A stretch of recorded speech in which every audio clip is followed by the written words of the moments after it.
बिस्मिल्लाहिर्रहमानिर्रहीम अस्सलाम वालेकुम। मैं शकील मलिक आपकी खिदमत में हाज़िर हूँ। इस वीडियो में हम 3-4 मामलात पे बात करेंगे। एक तो मामला ये है कि आखिर कमरा अदालत में ऐसा क्या हुआ कि जज साहब का पारा इतना हाई हुआ। मामला कुछ और था, लेकिन देखते ही देखते केस जो है फ़ौजी अदालतों की तरफ निकल गया। इमरान खान की मिलिट्री कस्टडी का मामला और फिर बुशरा बीबी ने कमरा अदालत के अंदर ही क्यों रोना शुरू कर दिया, इस मामले पे बात भी करेंगे। और इसी तरह जनाब इमरान खान का बिल आखिर मेडिकल किया गया है, उनके मुतल्लिक उनके ज़ाती मुआलज ने क्या दावा किया है, ये हक़ाइक़ भी आप दोस्तों के साथ शेयर करेंगे। और इसी तरह एक ख़बर बरतानिया से, जहाँ पे काजी फ़ाइज़ ईसा साहब मौजूद हैं और इस वक्त बरतानिया में एक बड़ी कार्रवाई का आगाज़ किया गया है। ये कार्रवाई किसके ख़िलाफ़ की जा रही है और क्यों की जा रही है, और इस कार्रवाई में काजी फ़ाइज़ ईसा साहब का क्या किरदार है, इन तमाम मामलात पे इस व्लॉग में बात करेंगे। लेकिन सबसे पहले आप दोस्तों से दरख्वास्त है कि जिन दोस्तों ने अभी तक हमारे चैनल को सब्सक्राइब नहीं किया वो चैनल को सब्सक्राइब कर दें, वीडियो को लाइक कर दें और अपने फ्रेंड सर्कल में शेयर भी कर दें। तो व्लॉग के आगाज़ में सबसे पहले इमरान खान का जो आज मेडिकल किया गया है उसी से इसका आगाज़ करते हैं, क्योंकि इस्लामाबाद हाई कोर्ट की तरफ से ये हदायत जारी की गई थी कि इमरान खान का तिब्बी मुआयना किया जाए। क्योंकि आपको याद है ना कि ये गुज़िश्ता दिनों जो इमरान खान से मुलाकातों पे पाबंदी आयद की गई थी, और इस पाबंदी के दौरान तहरीक इंसाफ के सोशल मीडिया की तरफ से ये मुहिम चलाई गई कि इमरान खान की सेहत ठीक नहीं है, उनको शायद तशद्दुद का निशाना बनाया गया है, उनको खाना नहीं दिया जा रहा, उनकी सेहत ठीक नहीं है, तो इसलिए उनकी मुलाकातों पे पाबंदी आयद कर दी गई है। इस दौरान भी एक मेडिकल बोर्ड तश्कील दिया गया था जिसने इमरान खान का चेकअप किया था। उस मेडिकल बोर्ड ने भी इमरान खान की सेहत को तसल्ली बख्श करार दिया, लेकिन चूँकि उस मेडिकल बोर्ड में इमरान खान के ज़ाती मुआलज डॉक्टर आसिम यूसुफ साहब मौजूद नहीं थे, तो लिहाजा तहरीक इंसाफ ने इस मेडिकल बोर्ड की रिपोर्ट को मानने से इनकार कर दिया था। अब दोबारा नया बोर्ड तश्कील दिया गया और इस बोर्ड में पिम्स हॉस्पिटल के डॉक्टर्स के साथ साथ डॉक्टर आसिम यूसुफ साहब जो कि इमरान खान के ज़ाती मुआलज हैं उन्हें भी शामिल किया गया। और 4 रुकनी मेडिकल बोर्ड ने उनका अडयाला जेल में चेकअप किया। इस दौरान उनके मुख्तलिफ़ टेस्ट किए जा रहे हैं जिसके लिए उनके सैंपल्स लिए गए हैं, लेकिन डॉक्टर आसिम यूसुफ ने इमरान खान की सेहत को तसल्ली बख्श करार दे दिया है। अब मेरा ख्याल है कि तहरीक इंसाफ वालों को भी सब्र आ गया होगा, तसल्ली आ जाएगी। वैसे भी इमरान खान के जितने ज़्यादा मेडिकल चेकअप होते हैं शायद ही किसी और कैदी को ये सहूलत मिल रही हो, लेकिन खैर इसके बावजूद तहरीक इंसाफ को तसल्ली नहीं होती। हो सकता है कि एक वक्त आए कि जब तहरीक इंसाफ को तसल्ली हो जाए, और होपफुली कि वो वक्त करीब आ रहा है, क्योंकि इमरान खान के केसेस में हालात जो हैं वो ख़राब तर होते जा रहे हैं। अभी 190 मिलियन पाउंड केस जो है, इस पर मेरा ख़्याल है कि हमने बेशुमार व्लॉग किए हैं और ये केस एक पॉइंट से आगे नहीं बढ़ पाया, और वो पॉइंट है इस केस के तफ्तीशी अफसर और इसके जो गवाह हैं, आखिरी गवाह उमर नदीम साहब, उन पर जिरा चल रही है। 36 समातें हो चुकी, इन 36 समातों में जिरा मुकम्मल नहीं हुई। अच्छा, 36 समातें वो हैं जिनमें इमरान खान के वकला की तरफ से बार बार हीले बहाने तराशे गए और इसमें इल्तवा हासिल किया गया, और आज भी इसी मामले पर इल्तवा था। इल्तवा ये था कि आज बुशरा बीबी कमरा अदालत में पहुंची, लेकिन उनके वकील नहीं पहुंच पाए। इससे पहले बुशरा बीबी की जब से ज़मानत हुई है आज 4थी समात थी। इससे पहले 3 समातों में बुशरा बीबी मौजूद नहीं थी, उनके वकला थे लेकिन बुशरा बीबी नहीं थी, जिसकी वजह से समात नहीं हो पाती थी, कार्रवाई नहीं हो पाती थी और नेक्स्ट डेट दे दी जाती थी। आज भी यही कुछ हुआ, जिस पर नए प्रोसिक्यूटर ने कमरा अदालत के अंदर इस मामले पर एहतजाज किया और ये जो इल्तवा की दरख्वास्त थी फैसल चौधरी साहब की तरफ से उसकी मुखालफत की गई। अच्छा, यहाँ पे एक सवाल तो बनता है कि उस्मान रियाज गिल साहब मौजूद नहीं थे, लेकिन इस केस में फैसल चौधरी साहब भी वकील के तौर पे मौजूद हैं, उनका वकालतनामा भी मौजूद है। वो कमरा अदालत में मौजूद भी थे, लेकिन उन्होंने जिरा क्यों नहीं की, हालांकि उन्हें कहा गया कि आप जिरा करें। उन्होंने कहा नहीं जी, मैं जिरा नहीं करूँगा, इस मामले पे उस्मान रियाज गिल साहब ही जिरा करेंगे। अब यार फैसल चौधरी साहब एक बड़े कॉम्पिटेंट वकील हैं, तो मतलब फिर सवाल तो ये पैदा होता है कि चौधरी साहब आप इस पर अगर जिरा नहीं कर रहे तो क्या आपका जो वकालतनामा है उसमें कोई शक शुबे वाली बात है, या आप में इतनी अहलियत नहीं कि आप उस्मान रियाज गिल साहब की अदम मौजूदगी में कोई सवाल पूछ लें, या कि आपको ये खौफ है कि आपके जिरा करने से केस ख़राब हो जाएगा। मतलब आप भी वकील हैं, आप भी इस पर जिरा कर सकते थे लेकिन नहीं की गई। अच्छा, उसकी वजह क्या है? वजह यह है कि अगर वो इस पर जिरा करेंगे, जिरा कंप्लीट हो जाएगी तो केस कंक्लूड हो जाएगा और फिर उसके बाद सिर्फ 342 के बयानात रिकॉर्ड होने हैं और इस केस पे फैसला अनाउंस हो जाएगा। और तहरीके इंसाफ को ये खदशा है कि जैसे ही इस केस में कार्रवाई मुकम्मल होगी, फैसला अनाउंस होगा, तो इमरान खान को फ़ौज के हवाले कर दिया जाएगा, क्योंकि इमरान खान के ख़िलाफ़ जो 9 मई के केसेस हैं, जिनमें आपको याद होगा कि फ़र्द जुर्म आयद करने का फ़ैसला भी किया जा चुका है और चलान की कापियाँ भी फराहम कर दी गई हैं, उन केसेस की समाअत फ़ौजी अदालत को कन्वर्ट की जा सकती है। तो अगर वो फ़ौजी अदालत को केस कन्वर्ट हो जाएंगे तो इमरान खान साहब भी उनकी तहवील में चले जाएंगे। तो ये खदशा है और उनका ये ख्याल है कि हुकूमत इस स्टेज पे इमरान खान के इस केस को इल्तवा में नहीं डालेगी। यानी कि अगर इमरान खान को अडयाला जेल से फ़ौज के हवाले कर दिया जाएगा, वो किसी फ़ौजी छौनी में चले जाएंगे, किसी मेस में या कहीं भी उनको रख लिया जाएगा, तो फिर ये केस जो है इसकी समाअत नहीं हो पाएगी, तो ये मामला लटक जाएगा। तो हुकूमत चाहेगी कि पहले इस मामले को निपटाया जाए, इस पर उनको सज़ा होनी है या जो भी उनके हवाले से फ़ैसला आना है वो फ़ैसला हो और फिर उसके बाद अगली कार्रवाई जो है वो की जाए। इसलिए इमरान खान के वकला जो हैं उन्होंने एक स्ट्रेटजी के तहत इस मामले को डिले करना शुरू कर दिया है और इससे पहले साइफ़र केस में भी ऐसा ही रवैया अपनाया गया था, जिसके बाद इनका हक़ दिफा ख़त्म किया गया था। फिर उसके बाद इस्लामाबाद हाई कोर्ट ने इन्हीं ग्राउंड्स पे इमरान खान की ज़मानतें मंजूर कर ली थी साइफ़र केस में कि जी यहाँ पे तो उनको फेयर ट्रायल का हक़ ही नहीं दिया गया, आपने उनका हक़ दिफा ख़त्म कर दिया।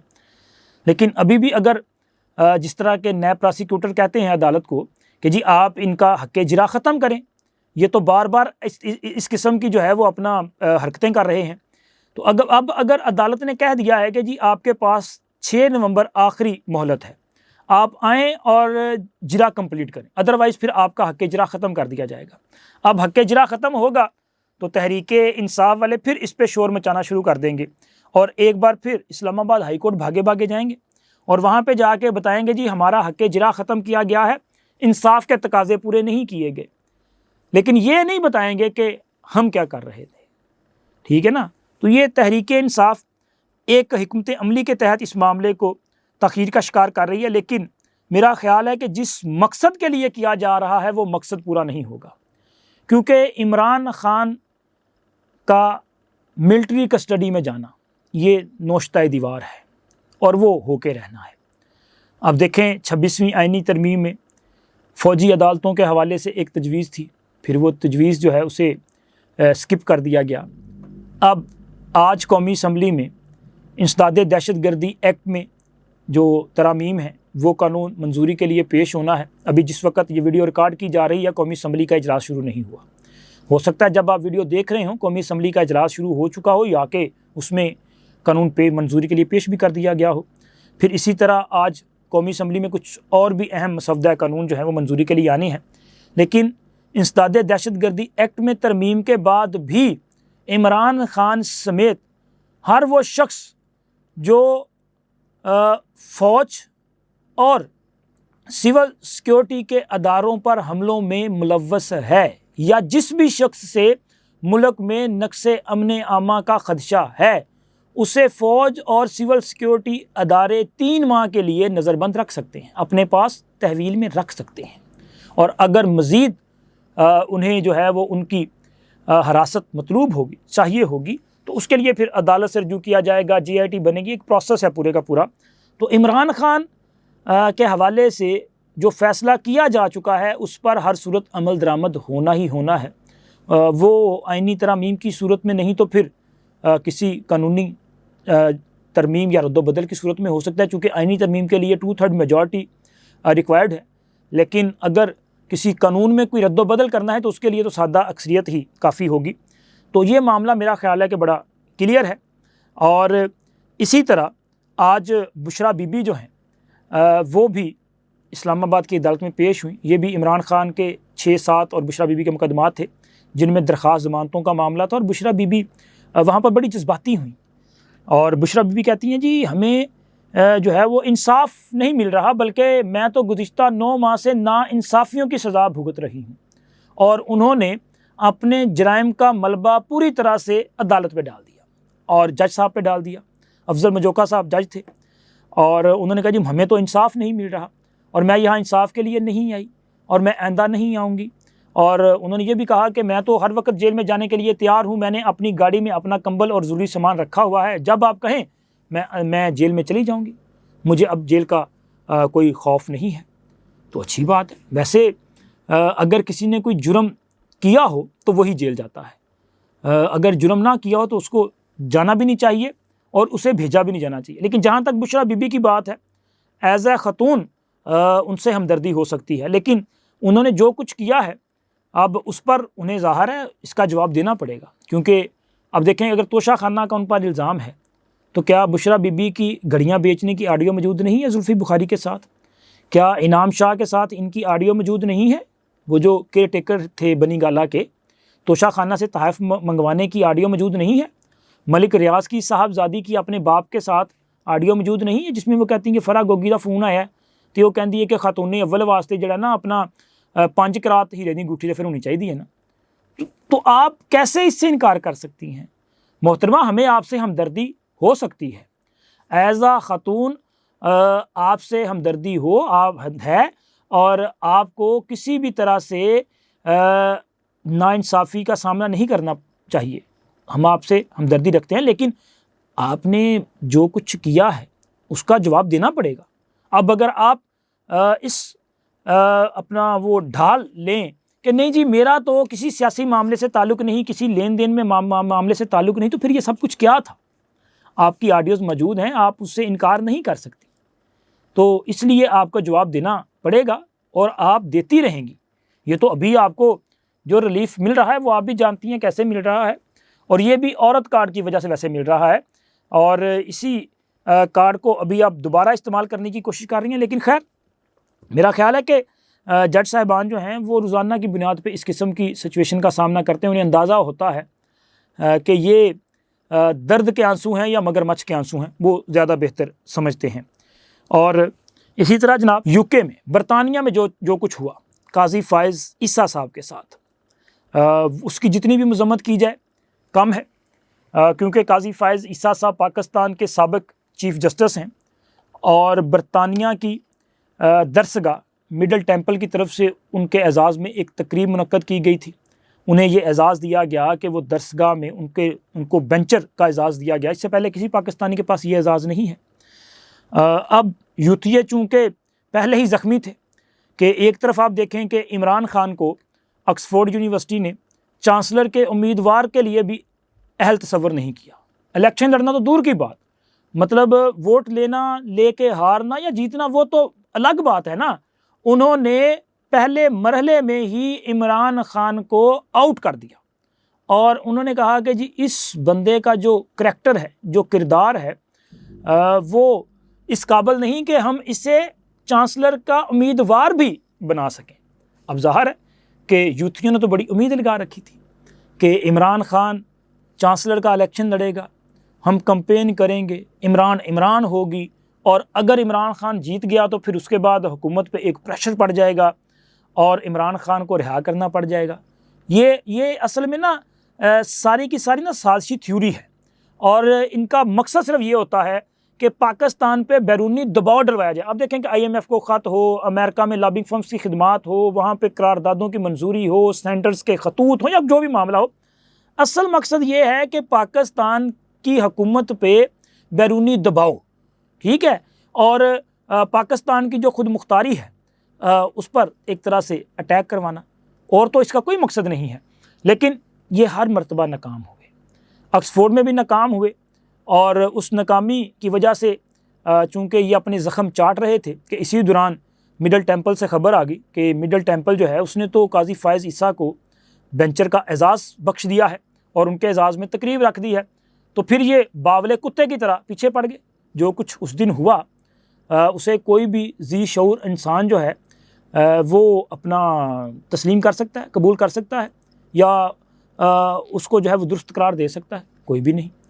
और उस वाक़या के बाद हाई कमीशन की तरफ से, जो पाकिस्तान का हाई कमीशन है, उन्होंने एक इक़दाम उठाया था कि उन्होंने स्कॉटलैंड यार्ड में एक शिकायत दर्ज करवाई थी। लेकिन वो शिकायत जो है वो गाड़ी के ड्राइवर की तरफ से करवाई गई, क्योंकि ड्राइवर जो है वो पाकिस्तानी हाई कमीशन का मुलाज़म है और गाड़ी भी पाकिस्तानी हाई कमीशन की थी, तो उनकी तरफ से दरख्वास्त थी। लेकिन हमने पहले भी इस पर बात की थी कि होना तो ये चाहिए था कि इस मामले पे हाई कमीशन की तरफ से दरख्वास्त दी जाती कि इनके ख़िलाफ़ कार्रवाई की जाए। अब पाकिस्तानी वज़ारत ख़ारजा की तरफ से हाई कमीशन को ये हदायत जारी की गई है कि आप इस मामले पे फ़रीक बने, और हाई कमीशन ने स्कॉटलैंड यार्ड को एक दरख्वास्त जमा करवा दी है। और अब दरख्वास्त जमा होने का मकसद ये है इसमें मुलव्वस अफराद के ख़िलाफ़ बरतानवी कानून के मुताबिक सख्त कार्रवाई की जाए। वैसे चूँकि अब इस मामले को रियासती सतह से उठाया गया है और डेफिनेटली इस पर सख्त कार्रवाई होगी। हुकूमत पाकिस्तान तो ये चाहती है कि जिस तरह अभी माजी करीब में बरतानिया में जो फसाद वगैरह हुए थे, उस बुनियाद पर बरतानवी अदालतों ने 24 घंटे काम करते हुए इसमें मुलव्वस अफराद को सख्त सज़ाएँ दी। इसी तरह इस मामले में मुलव्वस अफराद के ख़िलाफ़ भी कार्रवाई की जाए और इन्हें भी सख्त सज़ाएँ दी जाए। दूसरी तरफ पाकिस्तान में तो इनके ख़िलाफ़ कार्रवाई का आगाज़ किया जा चुका है। अब इस दरख्वास्त के बाद वो यूथिये जिन्हें कि आप जो है वो जहरीला तरीन, गंदा तरीन यूथिया समझते थे, उनके ख़िलाफ़ कार्रवाई शुरू होगी। लेकिन वो जो अपना नरम गरम किस्म के यूथिये नहीं होते, जो वक़्त के साथ साथ चलते हैं, जो लहरों के साथ सफ़र करते हैं और हवाओं के साथ चलने के आदी होते हैं, देखिएगा किस तरह से उनमें भी एक चेंज आएगा। क्योंकि पहले तो सिर्फ़ आपने पाकिस्तान में प्रेस कॉन्फ्रेंसें देखी थी, वैसे वो प्रेस कॉन्फ्रेंसें जो है ना वो नहीं होनी चाहिए थी, लेकिन अब आपको जो है वो ओवरसीज़ की तरफ से बयानात सामने आएंगे, सुनने को मिलेंगे, और इमरान ख़ान और इस किस्म के बदतमीज़ जूथियों से ऐलान ला तल्की किए जाएंगे। क्योंकि ओवरसीज़ कभी ये नहीं चाहेंगे कि उनके ख़िलाफ़ उन ममालिक की तरफ से कार्रवाई की जाए, चूँकि वो सब के सब ये जानते हैं कि पाकिस्तान में तो शायद कोई मामला जो है वो अपना ले दे के ख़त्म किया जा सकता है, लेकिन यहाँ पे किसी किस्म की रायत नहीं मिलेगी। तो आप देखिएगा कि आने वाले दिनों में एक बड़ी तब्दीली जो है वो आपको ओवरसीज़ में नज़र आएगी। अब तक इतना ही। अल्लाह हाफ़िज़।